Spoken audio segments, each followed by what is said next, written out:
पिंडरा विधानसभा में 8-10 फैक्ट्रियां हैं करखियाओं में, यूपीएसआईडीसी से लेके अमूल प्लांट तक है। आपको मैं बता दूं कि मेरे विधानसभा में के लोग 10% होंगे, और वो होंगे भी बेचारे, अगर वो जॉब करते होंगे तो वो ठेकेदारी के माध्यम से 8-8 घंटे खटा के 12-12, 10-10 हजार रुपया मिल रहा है उन बच्चों को। तो ये मेरा उत्तरदायित्व बनता है कि अगर विधानसभा के लोग मुझे यहां से चुनाव जिताते हैं तो मैं वादा करता हूं कि 70% लोग अपने लोकल निवासी इन फैक्ट्रियों पे काम करेंगे। मेरा एकदम वादा है, खुला चैलेंज भी है। अगर वो देखिए, मैं एक बड़ी पार्टी से चुनाव लड़ रहा हूं, बसपा बहुत बड़ी पार्टी है, राष्ट्रीय पार्टी है, और राष्ट्रीय पार्टी ने मुझे अगर नेतृत्व करने की अवसर दिया है तो मेरा बहन जी पे जो भरोसा बना है कि मनीष इस सीट को जीत के हमारी तक पहुंचाएगा, तो मैं उस सपने को पूरा करने के लिए, और बीच में जितने भी बसपा से लड़े हुए मेरे भाई हैं जो असफल हुए हैं, उनके सपनों को पूरा करने के लिए, उनकी कमियां जो थी उसको दूर करते हुए मैं दिन प्रतिदिन कनेक्टिविटी कर रहा हूं और प्रयास कर रहा हूं कि लोगों से मेरा डायरेक्ट जुड़ाव हो। साथियों नमस्कार, और आप देख रहे हैं कांडी बनारसी। कांडी बनारसी में आपका स्वागत है। आए दिन लगातार अतिक्रमण हटाया जा रहा है। अब अतिक्रमण शहर से हटकर अब ग्रामीण क्षेत्रों की तरफ बुलडोजर चलाए जा रहे हैं। हम बात करेंगे पिंडरा विधानसभा क्षेत्र का, और आपको बता दें कि हमारे साथ बातचीत करने के लिए हैं भावी प्रत्याशी बहुजन समाज पार्टी के हैं, और उनका नाम है मनीष कुमार चौबे।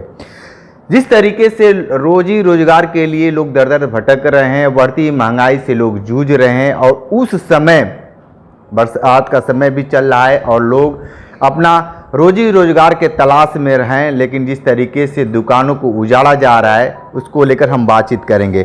मनीष जी, ये बताइए कि आप जिस विधानसभा में चुनाव लड़ने जा रहे हैं, उस विधानसभा में जिस तरीके से गरीबों की दुकानों को उजाड़ा जा रहा है, एक तरफ सरकार बसाने की बात करती है और दूसरी तरफ उजाड़ा जा रहा है, दर्जनों दुकानों को तोड़ दिया गया है, इसको लेकर क्या कहेंगे आप? बहुत बहुत धन्यवाद।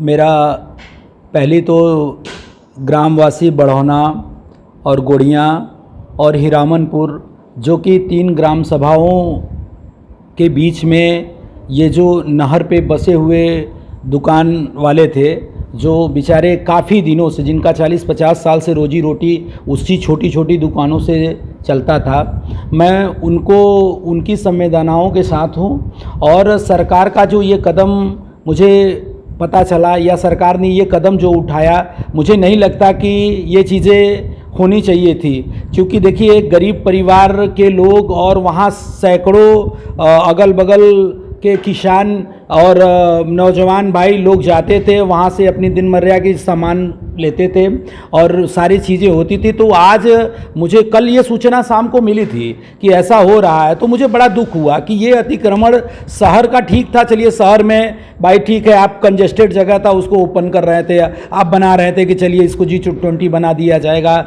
बहुत बड़ा वो सपना था, ठीक है, वो मैं मान सकता हूँ। अतिक्रमण का मैं सपोर्ट नहीं कर रहा हूँ, अतिक्रमण का सपोर्ट नहीं कर रहा हूँ, बट जो ये गरीब बेचारे आज 40 वर्षों से, 45 वर्षों से, 20 वर्षों से छोटा छोटा अंडे की दुकान हो, चाहे पान की दुकान हो, चाहे चाय की दुकान हो, उस पर रोजी रोजगार कर रहे थे। अच्छा, वो एक जाति धर्म से नहीं है, वो सर्व जाति के लोग, वहाँ 2500-3000 जाति के लोग बेचारे अपना 10-20 दुकान खोल के जीवन यापन करते थे। आज उनके घरों को उजाड़ा गया है, समझ लीजिए। ये बहुत दुख का विषय है, और इस समय में उनकी संवेदनाओं के साथ हूँ। लोगों की जो संवेदनाएं हैं मैं उसमें सहभागी हूँ, और मैं कल जाऊँगा वहाँ, मैं कल वहाँ जाऊँगा, और जो भी हमसे बन पड़ेगा उनका मैं सहयोग करूँगा, और उन लोगों की मदद के लिए जो भी हमसे बन पड़ेगा मैं करूँगा, और मुझे दुख है इस बात का। दुख है। एक बात बताइए कि जिस तरीके से पिंडरा विधानसभा में लगातार आप क्षेत्र में भ्रमण भी कर रहे हैं, और आजकल सोशल मीडिया का ज़माना भी है, आए दिन देखा जाता है कि फेसबुक पर एक दिन में 10-10, 15-15 गांव आप कवर कर रहे हैं। आप तो इतना जल्दी कवर कर रहे हैं कि विपक्ष के जो लोग हैं या जो आपसे चुनाव लड़ने वाले, उनका तो दिल की धड़कनें तेज़ बढ़ा दिए हैं। जिस तरीके से आप हर गांव में, जिस तरीके से आप जनसंपर्क तेज कर दिए हैं। मैं देखिए एक साधारण परिवार, एक किसान परिवार का बेटा रहा, शुरू से शिक्षा लाइन में मैं रहा, एजुकेशन डिपार्टमेंट से मैं जुड़ा रहा, और मेरी कोई जो पृष्ठभूमि है ना वो राजनीतिक पृष्ठभूमि नहीं है। न मेरे पिता कोई विधायक है, न मेरे पिता कोई पूर्व मंत्री है। तो मेरी पृष्ठभूमि ऐसी रही राजनीति में। मैं जब 2017 में आया तो मेरी बहुत इच्छा हुई कि मैं शुरुआत ब्लॉक प्रमुख से करूं, क्योंकि ये मन में मेरे अंदर था कि एक ब्लॉक प्रमुख बनने के बाद कभी न कभी विधानसभा का चुनाव लड़ेंगे। लेकिन हाँ, इतना जल्दी लड़ेंगे ये अभी मैंने नहीं सोचा था। ये बाबा की कृपा हुई और मुझे मेरे लोगों द्वारा और बहन जी का जब वहाँ से संदेश आया तो मैं करने लगा। अच्छा, अब रही बात जो जनसंपर्क की, तो ये आज का जनसंपर्क नहीं है, ये 2017 से आप उठा के देख लेंगे। जो भी पिंडरा विधानसभा में बड़े गांव ब्लॉक हो चाहे पिंडरा ब्लॉक हो, उसमें कोई ऐसा गांव नहीं है जहां 10-20 यूथ नए वर्ग के बच्चे मुझसे कनेक्ट ना हो। अच्छा, ये कनेक्टिविटी उनकी बाय हार्ट है, ऐसा नहीं कि वो एक तरह से नेता से जुड़े, वो भाई से जुड़े हैं, उनको भाई मिला है। और मुझे जहां भी सूचना मिलता है कि किसी के यहाँ दुख है, कोई तकलीफ है, कहीं कोई कैजुअलिटी हुई है, मैं बिना बुलाए बिना निमंत्रण के दौड़ के वहां जाता हूं।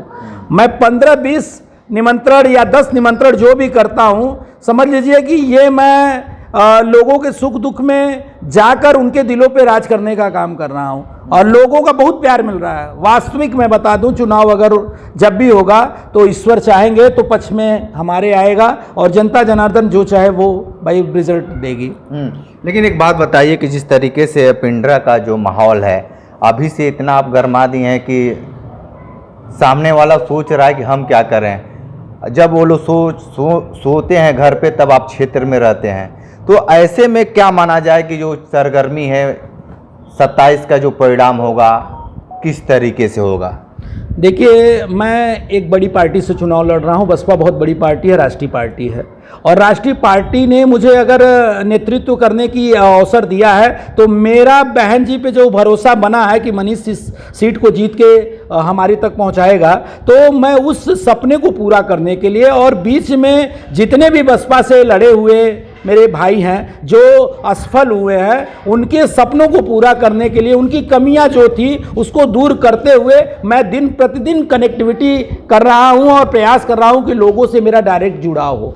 एक बात बताइए कि पिंडरा विधानसभा क्षेत्र में अभी क्या बाकी रह गया है जिस पे काम करना बहुत जरूरी है? देखिए, चीज़ें तो बहुत सारी हैं, काम तो जीवन भर चलेगा, ये काम करने का वो है कि जीवन भर चलेगा। लेकिन मेरा अपना जो मानना है व्यक्तिगत, मैं शिक्षा जगत से जुड़ा हूँ, तो मैं चाहता हूँ कि जितनी भी चीज़ें हों। अच्छा, दूसरी चीज़, सबसे बड़ी चीज़ है कि रोजगार की बहुत बड़ी विकट समस्या है। हमारे पिंडरा विधानसभा में 8-10 फैक्ट्रियाँ हैं करखियाओं में, UPSIDC से लेके अमूल प्लांट तक है। आपको मैं बता दूं कि मेरे विधानसभा में के लोग 10% होंगे, और वो होंगे भी बेचारे, अगर वो जॉब करते होंगे तो वो ठेकेदारी के माध्यम से 8-8 घंटे खटा के 12-12, 10-10 हज़ार रुपया मिल रहा है उन बच्चों को। तो ये मेरा उत्तरदायित्व बनता है कि अगर विधानसभा के लोग मुझे यहाँ से चुनाव जिताते हैं तो मैं वादा करता हूँ कि 70% लोग अपने लोकल निवासी इन फैक्ट्रियों पे काम करेंगे। मेरा एकदम वादा है, खुला चैलेंज भी है। अगर वो नहीं करते तो वो बंद करके ताला से यहाँ से मेरी विधानसभा से जाने का काम करेंगे। इस बात को मैं, अपने मुद्दों को मैं सरकार के पास उठाऊंगा और उनकी हर लड़ाई लड़ूंगा। लेकिन एक बात बताइए कि बहुत सारे लोग कह रहे हैं कि बसपा तो मीलों दूर है, इसका कहीं वजूद नहीं है, कहीं अस्तित्व नहीं है, ज़मीन पर कोई कार्यकर्ता नहीं है, तो फिर कैसे इस तरीके की जो बुलंदी वाली आवाज़ है, शेर वाली दहाड़ है, ये फिर कैसे दहाड़ निकलेगी? भैया, आप एक चीज़ समझ लीजिए कि बसपा कहाँ है कहाँ नहीं है ये जनता जानती है। बसपा का जो कोर वोट रहा है ना, कभी नहीं, अगर बसपा मीलों दूर होती और बहुत दूर होती तो बसपा के पिछले 2 परिणाम नहीं, 1984 से अब तक के परिणाम पिंडरा विधानसभा की अगर मैं बात करूं तो वहां बसपा 2 नंबर पे रही है। उनका कोर वोट तो उनके साथ ही रहा है ना। नाराजगी जिन वोटरों को थी, जिन लोगों को भाजपा से आशा थी, वो जुड़े थे। वो फिर समझ में आ गया जब कंपैरिजन किए हैं इन सब पार्टियों तो उन्हें best and better than BSP लगा। तो उनका डाइवर्सिएशन बहुत तेजी से हो रहा है। मैं आपको व्यक्तिगत अपना अनुभव नहीं, मैं सार्वजनिक लोगों के मन की बातों को सुन रहा हूँ, समझ रहा हूँ। जो नाराजगी है ना, एंटी रिएक्शन वोट का जो है ना, वो बहुत अच्छा फायदा बसपा को करेगा। मैं आपको वादा कर रहा हूँ, और चुनाव बसपा यहाँ पिंडरा में तो जीतेगी ही और सरकार बनाएगी, इतना पक्का है। ठीक है, तो आप सुन रहे थे मनीष चौबे जी बहुत सारी बात बताए हैं और इन्होंने सीधे तौर पर कह दिया है कि पिंडरा विधानसभा चुनाव जीतने के बाद लखनऊ की गद्दी पर बहुजन समाज पार्टी का साम्राज्य होगा। कमेंट बॉक्स में आप बताइए कि क्या कुछ होगा, लेकिन सीधे तौर पर जो अतिक्रमण हुआ है उसको लेकर ये इनकी संवेदना है और पिंडरा के लोगों के साथ इनका सिंपैथी भी है। विशेष इंटरव्यू कर रहे थे तो हमारे साथ बने रहे कांडी बनारसी के साथ। नमस्कार।